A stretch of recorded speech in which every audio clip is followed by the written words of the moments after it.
Start. Hello, my name is Sam Parrish. The presentation you're about to hear is for a course at the University of Valley Forge entitled Lifespan Human Development. This presentation is in regards to an interview with a category of an emerging adult. And the purpose of this presentation is to give an analysis of specific emerging adult lifespan, which is based on answers that were provided during an interview with a 21-year-old female. So an emerging adult is ages 18 to the late 20s. It's not really a universal lifespan or life stage as we would know it. And this age group begins from right after high school up until between their child and actually it's between becoming adulthood.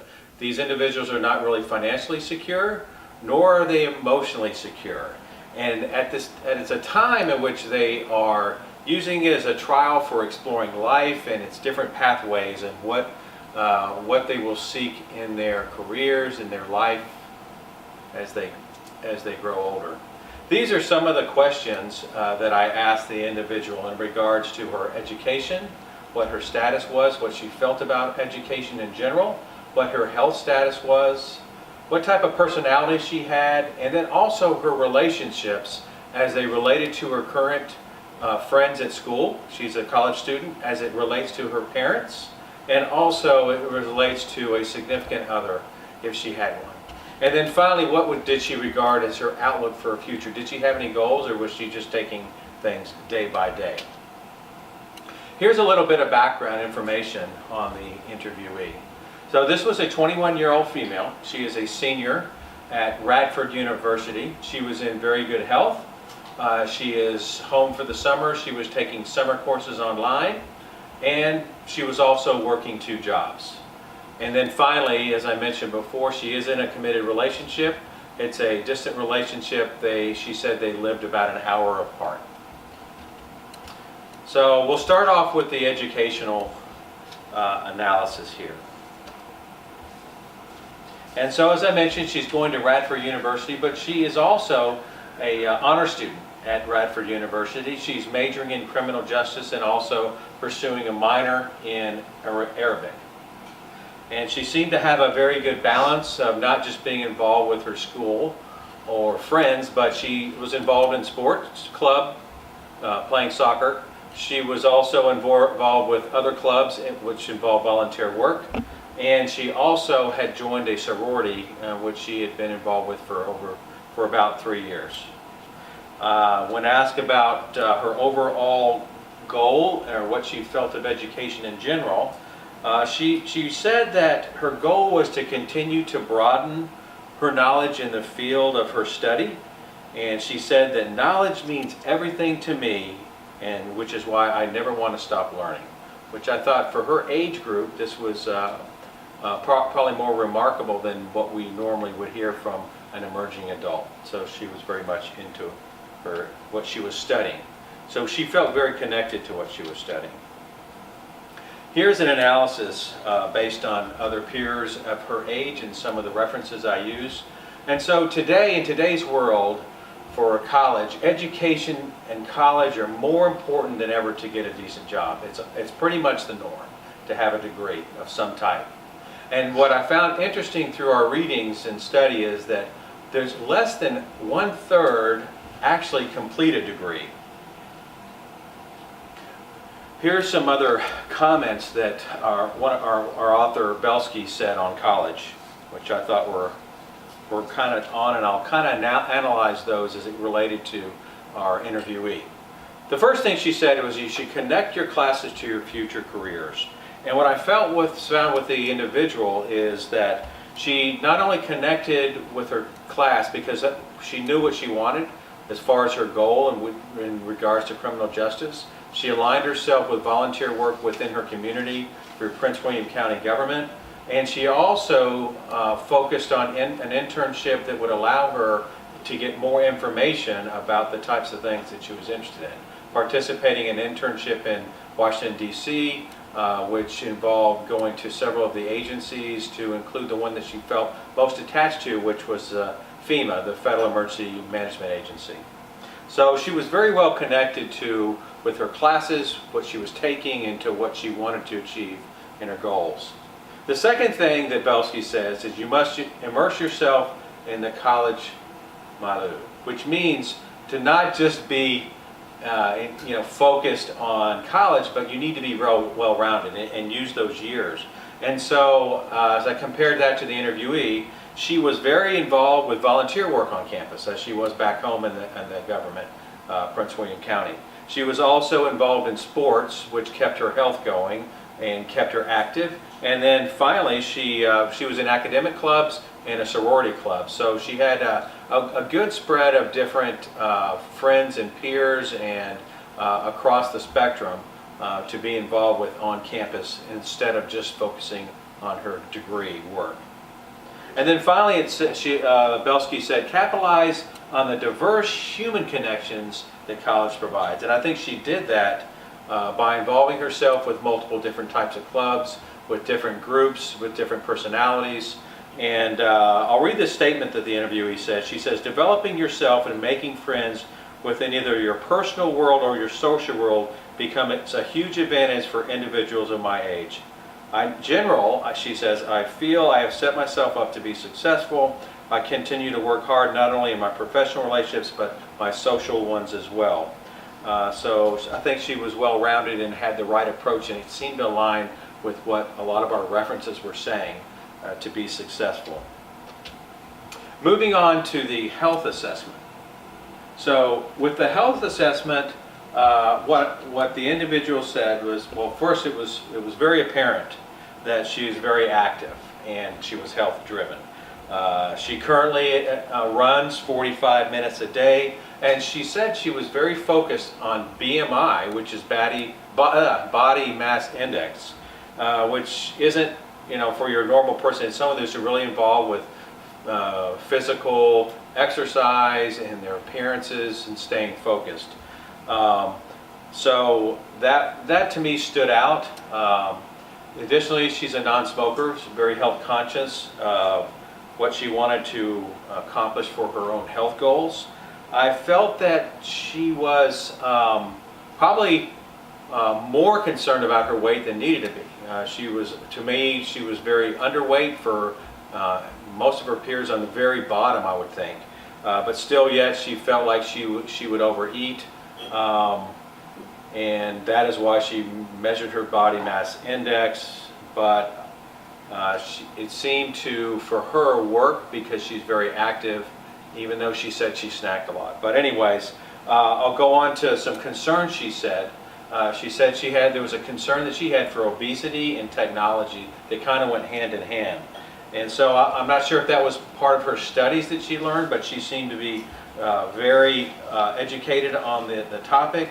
She felt that technology has negatively impacted our society from the means that people spend more time on their technology and less time being active, whether it's just being on the computer, being on the internet, playing games, but not engaging outside and being out in the world and being active.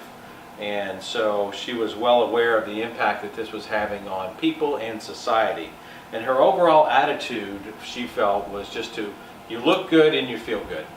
And so I did pursue this a little bit because she said that she didn't feel like she was overly concerned about her looks, but as the questioning went on, it became apparent that she certainly was concerned about how she looked and went the extra mile to look good each day, to putting on makeup and to preparing herself as she went outside. Health analysis. One thing I found in the studies is that the emerging adult years are really what our peak is for our health. Not only our physical health, but our mental health. Between 18 and 30, you're very astute, and it's a time where you can be in your best physical condition because of your age and your development physiologically. When it came to the researching on the obesity, I found some very interesting facts, although she didn't mention this because she said she did sometimes eat poorly, but it didn't show, is that our fast food industry and poor diets of Americans, coupled with what she called the technology and lack of exercise, certainly has led to an increasing rise in our rates of obesity in the United States. And the rates that I found to me were kind of alarming. It said that the United States, out of our 32% of the children are overweight, and 16% of those, 16% are actually obese, and 11% are extremely obese, which does lend character to the technology and the lack of exercise and being sedentary, and the poor diet, which relate a lot to our fast food, and also I think to the portions when people go out to eat. The portions are extremely large. So the other thing, when I talked about her looks and appearances for women at her age, is very much a trendsetter because of where our society is. That women, the role, the look of the women in today's society that media portrays is the beautiful women, and they're slender, and so much of that emphasis on how women look comes from our society and the media that portrays women. So I didn't think that anything she said was out of line for her age group. It's just how women are expected. Career and future outlook. So the interviewee obviously seemed very positive, not only about her education, but about her connections, about her work, how she was involved, and she was also very positive about her future and what it held as far as career. And she seemed to be very excited about graduating. She's actually said she was graduating a semester early in 3.5 years, and could not, wait to get out into what she called the real world and begin working and starting her career. So she had a lot of aspirations for herself and her future. She felt that it was important to take time during college, as we saw a lot of her activities, to set herself up for future career success. And then finally she said that what people her age group needed to avoid was certain temptations that do come with the college environment and the emerging adult years, because what she said is that there's a lot of temptations that can throw one's career off, that some of them are very risky, illegal, things that take place not only on campus but off campus for those that are not going to school. But this age group in general, she felt, because of what's out there, can be an opportunity where you can really be very successful or make a mistake that could affect your lifetime goals. And so being aware of that risk and that time, I think she seemed like she was taking precautionary steps or avoiding those things either way. Analysis. What I found through the studies is that most emerging adults are very optimistic about their futures, which makes sense. You have these dreams, you're young, and you can conquer the world. The early 20 years, during this time frame, although she didn't talk about it, was that what I found is that emerging adults are highly social, which she seemed, but they also can be influenced by their peers, which I think kind of came in with the risk factor that she was talking about. So these years where you're young and free and still very independent can also, we're also manipulated by their peers, or at least influenced by their peers. It can be, and so that's one thing that was pointed out in our references. Also, what I found during these years is that the early 20s, that there's serious mental disorders such as alcoholism, depression, that are most likely to occur. And so as I compared that to what I was reading, I found that in a nationwide survey of college freshmen, symptoms of this emotional distress were at a 25-year high. And what I found, what was discovered was that many of these issues lies with the fact that they failed to achieve what they wanted to accomplish. And balancing stress and balancing commitments and the need to work full time and to go to school, not knowing where they were going in life. So even though these years can be a very positive time, they can also add stress because of what's put on them that they need to accomplish, and knowing that, oh, is the clock really ticking, or do I have a lot more time to accomplish what I need to? But failure and stress and those things are common at this age group because of what they're involved with between school, work, and family and relationships, and balancing a lot of things going on. And I think also today prevalent is that the social media adds a little bit more to that stress if they're involved with a lot of that. Now I want to focus a little bit on personality and relationships. So I'll start with kind of a self-assessment of what she felt, her personality, and then talk about her relationships within her college peers, her parents, and then her significant other. So the interviewee was very positive. She had a very upbeat personality. She felt that's who she was, and she had these goals that kind of aligned with that, was to make someone smile every day. She felt that everyone should feel loved, everyone should feel included. Negatively, what she said was that she felt that sometimes she had a very quick temper and was easily angered. However, she said that this has subsided quite a bit from when she was younger in her adolescent years. She felt that her her relationship with her parents has also had developed and strengthened, where it used to have been, more confrontational. And in regards to her significant other, she felt like this person was her security, that she had someone she could rely on, that always had her back, and that she loved. Although, when pressed, she never mentioned the word of marriage, just that they had a long future or a lifetime. So marriage was not something that she really focused on. And so here's the analysis. Research suggests that personality changes are the greatest and most in the person's 20s, and also that this parent-child relationship after their teenage and adolescent years, because of what's changing in their adolescence, truly does improve the relationship as they get older and through those adolescent years. The interviewee was also very career focused. As I mentioned, she didn't talk about wanting to get married, but was very strong with her commitment to her significant other. And what I found is, through our studies, is that this is normal for this age group, that there is not a rush to get married and a rush to have a family, but it's more years of independence that this emerging adult years is finding about who they are. And although they may be committed, their focus is not on settling down.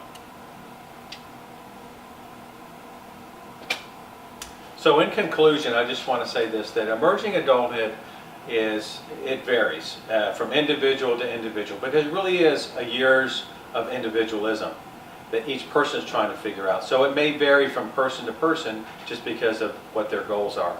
The second is that this interviewee that I talked with seemed to be more in an upper band. She was very motivated and had goals and was achieving a lot more than other students do at college. So it may have been at the top end of the perspective, but it still showed all the same decision points and risk factors that emerging adults face and where they want to go.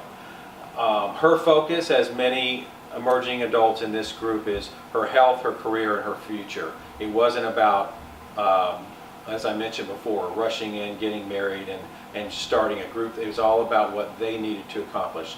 And then finally, from her perspective, it was a very positive outlook, which it was exemplified by this statement. She says, "All I can hope for is a lifetime full of happiness for my present, future, and future family." Was the first time that she mentioned that at the very end. And then, so I'll conclude with this statement, is that not all emerging adults take the same path for the same adult lifespan years. That it is a pathway of decisions. It is a pathway in which they are doing trials. So not everyone will take the same path. And I'll just leave this last slide up of the references that I used for a few seconds here. And in conclusion, I thank you, and that ends this presentation.